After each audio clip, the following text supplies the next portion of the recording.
केदारनाथ सिंह की कविता बाघ भाग 4। इस विशाल देश के धुर उत्तर में एक छोटा सा खंडहर है, किसी प्राचीन नगर का, जहाँ उसके वैभव के दिनों में कभी कभी आते थे बुद्ध, कभी कभी आ जाता था बाघ भी। दोनों अलग अलग आते थे। अगर बुद्ध आते थे पूरब से तो बाघ का क्या?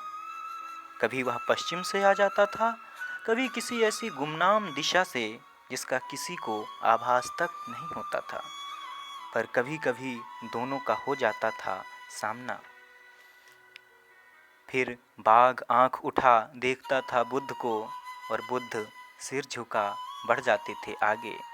इस तरह चलता रहा महान जीवन उस छोटे से नगर का, बुद्ध की करुणा और बाघ के आतंक की एक दूसरे को काटती हुई दोहरी छाया में। वहाँ लोगों का ख्याल था कि बुद्ध समझते हैं बाघ की भाषा, पर बेचारे बाघ के लिए बुद्ध की पाली घास की तरह सुंदर थी और एकदम अखाद्य। इस तरह दोनों के बीच एक अजब सा रिश्ता था, जहाँ एक ओर भूख ही भूख थी, दूसरी ओर करुणा ही करुणा, और दोनों के बीच कोई पुल नहीं था।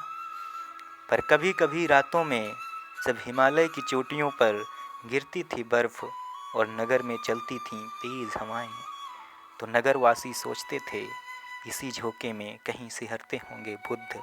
और कितना अजीब है कि उसी झोंके में कहीं हिलता होगा बाघ भी।